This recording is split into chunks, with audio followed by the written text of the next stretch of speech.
안녕하십니까. 대전, 세종, 충남 뉴스입니다. 한국을 대표하는 프로골퍼 출신 박세리 씨가 이사장으로 있는 박세리 희망재단이 박세리 씨의 부친인 박준철 씨를 경찰에 고소한 사실이 뒤늦게 알려졌습니다. 경찰은 최근 박 씨를 사문서 위조 등의 혐의로 검찰에 넘겼습니다. 첫 소식 조정아 기자의 보도입니다. 골프 선수 출신 감독 겸 방송인 박세리 씨가 이사장으로 있는 박세리 희망재단이 사문서 위조 등의 혐의로 박세리 씨의 부친인 박준철 씨를 경찰에 고소한 건 지난해 9월. 대전 유성경찰서는 9개월간의 수사를 거쳐 최근 박준철 씨를 사문서 위조와 위조 사문서 행사 혐의로 검찰에 송치했습니다. 이번 사건은 박세리 씨나 재단 측과 무관한 국제골프학교 설립이 발단이 됐습니다. 박준철 씨가 국제골프학교를 설립하는 모 업체로부터 참여 제안을 받은 뒤 재단의 법인 도장을 위조해 사업 참가 의향서에 도용한 사실을 확인했기 때문입니다. 재단 측은 해당 업체가 관련 서류를 행정기관에 제출하고 나서야 뒤늦게 위조 도장인 것을 알게 돼 이사회 의견을 거쳐 고소장을 접수했다고 설명했습니다. 관련 기관에서 박세리 희망재단 명의의 문서가 제출됐는데 박세리 희망재단에서 직접 작성한 것이 맞는지에 대한 진위 여부 확인 요청이 있었고 박세리 희망재단은 이제 법인 도장을 유사하게 위조를 한 거죠. 검찰은 수사 중인 사안인 만큼 자세한 내용은 밝힐 수 없다며 조만간 고소인 조사가 이뤄질 예정이라고 전했습니다. 이와 관련해 박세리 희망재단 홈페이지에는 전국 어디에도 국제골프학교 유치나 설립 계획은 예정에 없다는 안내문이 내걸렸습니다. KBS 뉴스 조정아입니다. 학생이 교사에게 손가락 욕을 한 행위는 교권 침해가 아니라는 판단이 뒤집혔습니다. 논산 계룡교육지원청과 대전 서부교육지원청 지역교권보호위원회는 어제 관련 사건 재심의를 열어 교권 침해 행위에 해당한다고 최종 결정하고 교사의 정신적 치유와 교권 회복에 필요한 조치를 하라고 권고 조치했습니다. 사건은 지난해 12월 논산의 한 초등학교에서 3학년 학생이 지도 중인 교사에게 손가락 욕을 해 벌어졌으며 당시 해당 학교 교권보호위가 이를 교권 침해로 볼 수 없다는 판단을 하자 교사가 행정소송을 진행해 재심의가 이뤄졌습니다. 대전의 한 고등학교에서 교사와 제자 사이에 부적절한 교제 사실이 알려져 교육청이 진상조사에 나섰습니다. 교사와 학생의 관계는 학교에서 해당 학생과의 상담 과정에서 알려졌으며 학교 측은 이를 시교육청에 보고하고 경찰에도 신고한 것으로 알려졌습니다. 해당 교사는 현재 직위 해제된 상태입니다. 벌써 한여름인가 싶을 만큼 때이른 더위가 기승을 부리면서 오늘도 대부분 지역의 낮 기온이 30도를 웃돌았습니다. 이번 주 내내 더위가 꺾이지 않을 것으로 예보돼 온열 질환에 대비가 필요해 보입니다. 이현경 기자입니다. 천안의 한 포도농장. 포도나무 줄기마다 매달린 열매들을 솎아내는 작업으로 분주합니다. 비 가림막에 젖은 포도밭은 정오 무렵이 되자 37도까지 기온이 오릅니다. 하지만 알 솟기 시기를 놓치면 상품성이 떨어지는 만큼 잠시도 쉴 수 없어 찬물을 들이키며 작업 중입니다. 아무래도 더운 게 몸으로 느껴지거든요. 땀도 더 빨리 나오고 그래서 지금 걱정되는 게 이 시기에 이 과일들을 손질을 해줘야 되는데 앞으로 7월과 8월도 기온이 어떻게 될지. 오늘 지역별 낮 최고 기온은 아산이 33.1도로 가장 높았고 공주 32, 대전 31.9, 천안 31.5, 금산 31.3도 등이었습니다. 특히 대전과 천안은 기상관측 이래 역대 6월 11일 가운데 두 번째로 더웠습니다. 평년과 비교하면 지역에 따라 최대 4도가량 높았습니다. 이미 대구를 비롯한 경상도와 전남, 경기도 일부 지역에 폭염특보가 내려졌고 우리 지역도 이번 주 중에 폭염특보가 내려질 가능성이 큽니다. 당분간 오늘과 같이 맑은 날씨가 이어지면서 내륙을 중심으로 32도에서 33도까지 올라 더울 것으로 예상됩니다. 올봄 대전과 충남 지역의 평균 기온이 역대 두 번째로 높았던 만큼 올 여름에도 더위와의 혹독한 전쟁을 치르게 되는 건 아닐지 벌써부터 걱정이 앞섭니다. KBS 뉴스 이연경입니다. 의정 갈등이 강대강 대치를 이어가며 해결의 기미를 보이지 않으면서 의료대란 위기감이 높습니다. 이런 상황에서 충남 지역 공공의료의 버팀목인 4개 지방의료원은 오히려 환자를 받지 못해 극심한 경영난에 봉착해 있습니다. 코로나19 사태 당시 전담병원으로 지정되면서 확진자들을 수용하기 위해 일반 환자를 모두 전원시켰는데 이후 일반 환자들이 돌아오지 않고 있기 때문입니다. 실제로 코로나 사태 직전인 2019년 71%에 이르던 병상 가동률은 지난해 엔데믹 선언 이후 52%까지 떨어졌고 최근 회복세지만 60% 수준입니다. 이에 지난해 4개 의료원에서 생긴 적자는 381억. 올해 1분기에도 벌써 50억이 넘는 적자가 발생했습니다. 정부에서도 코로나 회복기 6개월가량 손실보상을 하긴 했지만 손실액을 채우기에는 턱없이 부족하다는 게 의료원 측의 입장입니다. 이대로 가다간 지방 의료원들이 문을 닫을 날이 머지 않았다는 위기감이 높은데요. 그 현장을 정재훈 기자가 취재했습니다. 충남의 대표적인 공공의료기관인 천안의료원. 당장 이번 달부터 의사와 간호사를 뺀 나머지 직원 급여를 절반만 지급해야 하는 상황입니다. 고용노동부에서 임금체불 고위험에 이르렀다고 판단할 지경입니다. 천안뿐 아니라 충남 4개 의료원도 사정은 비슷합니다. 원래부터 적자가 심한 건 아니었습니다. 코로나19 이전인 2019년까지만 해도 적자 폭이 4곳 모두 합쳐도 30억 원에 머물렀습니다. 그런데 지난해 10배가 넘는 381억 원까지 급증했고 올해 1분기는 천안의료원이 25억 원, 공주 13억 원, 홍성 10억 원 등 52억 원의 적자가 또 쌓이면서 경영 상황은 말 그대로 도산 위기에 놓였습니다. 한 달에 8억에서 10억 정도의 적자가 계속 나고 있는 상황인데 그래도 이제 초기에 한 6개월 정도까지는 보상이 있었는데 그 후로 보상이 없었고.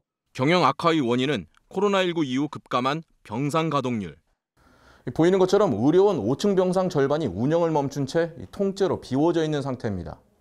코로나19 이전인 2019년 병상 가동률은 70에서 80% 수준이었지만 코로나19의 종식 선언 직전인 지난해 1월 48%까지 급락했고 지난 3월에도 60% 수준의 회복에 그치고 있습니다.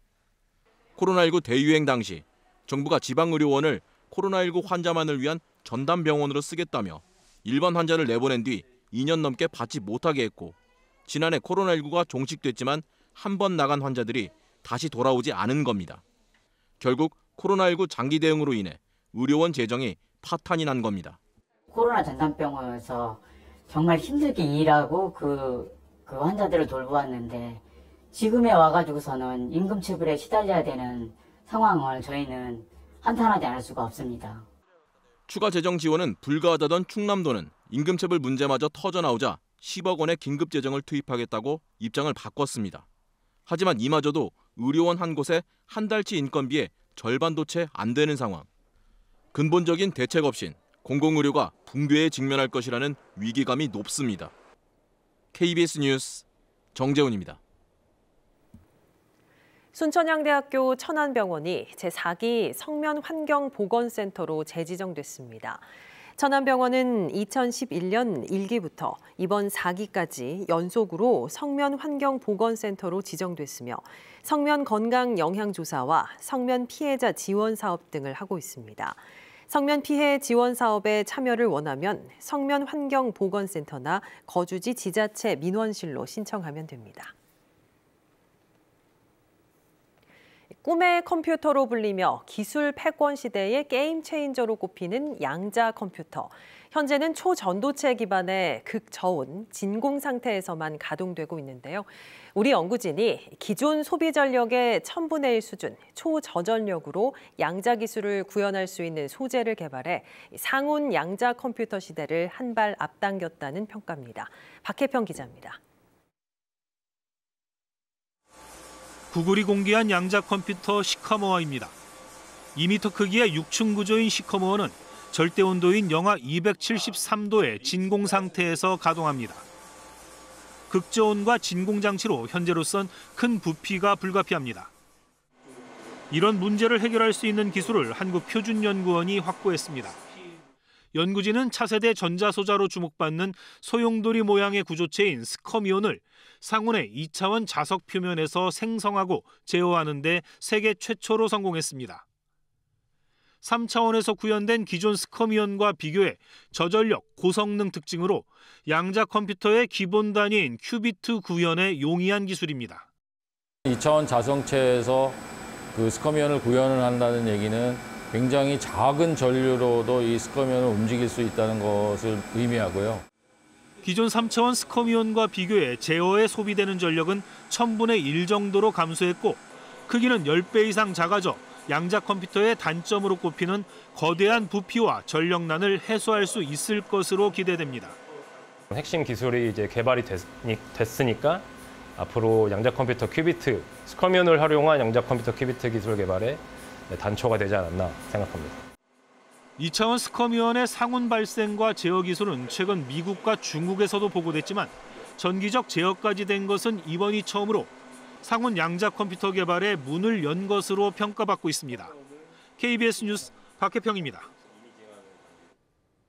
대전시가 육군 교육사령부, 육군 군수사령부 등과 함께 오는 17일부터 사흘 동안 대전 컨벤션 센터에서 대한민국 국방산업 발전 대전을 개최합니다. 이번 행사는 중소벤처기업의 방산시장 진출을 확대하기 위해 마련됐으며 전시 행사에 230여 개 방산기업이 참여해 400여 개 부스가 설치됩니다. 이 밖에 군 관련 학술 행사와 국방 신기술 설명회, 수출 상담회 등 다양한 부대 행사가 운영될 예정입니다. 오늘 오전 11시 10분쯤 당진 대전고속도로 당진 방향 세종터널 인근 1차로에서 차량 3대가 잇따라 부딪혔습니다. 이 사고로 40대 SUV 운전자 등 3명이 다쳐 병원으로 옮겨졌고 남세종 나들목부터 서세종 나들목까지 3km 구간에서 1시간 동안 심한 정체가 이어졌습니다. 경찰은 SUV 운전자의 부주의로 사고가 난 것으로 보고 자세한 사고 경위를 조사하고 있습니다. 공주의 한 하천 공사 현장에서 오래된 포탄이 발견됐습니다.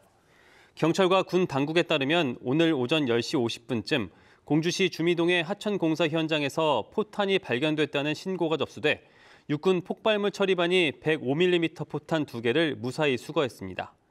경찰과 군 당국은 6.25 한국전쟁 당시 사용한 포탄으로 보이며 대공 혐의점은 없다고 밝혔습니다. 대전지법 형사 항소 4부는 전화금융사기 조직의 현금 수거책으로 가담한 혐의로 기소된 조직원 50대 A씨 등 2명에 대한 항소심에서 징역형의 원심을 깨고 무죄를 선고했습니다. 이들은 저금리 대환대출을 미끼로 이른바 콜센터 조직원에게 속은 피해자들에게 1억 1,000여만 원을 받아 전달한 혐의로 기소돼 1심에서 각각 징역 1년 2개월과 1년 6개월을 선고받았습니다. 항소심 재판부는 무역 대행업체의 업무로 알고 있었다는 이들의 항변을 참작해 현금 전달책 과정이 구체적으로 접해보지 않으면 쉽게 알기 어렵고 범죄 가담 사실을 인식하고 있었다는 증명이 부족하다며 양형 이유를 밝혔습니다. 보령해경은 오늘 대천항 해경 전용부두에서 신조 함정 209정의 취역식을 진행했습니다. 새로 도입된 보령해경 209정은 248톤급으로 길이 44m에 최고 속력은 시속 55km며 1100km까지 연속 운항할 수 있습니다. 또 20mm 발칸포 무장과 군안 장비, 수중 음파 다중빔 음향 측심기를 탑재해 침몰 선체와 실종자 수색을 할 수 있습니다. 뉴스를 마칩니다. 여러분 고맙습니다.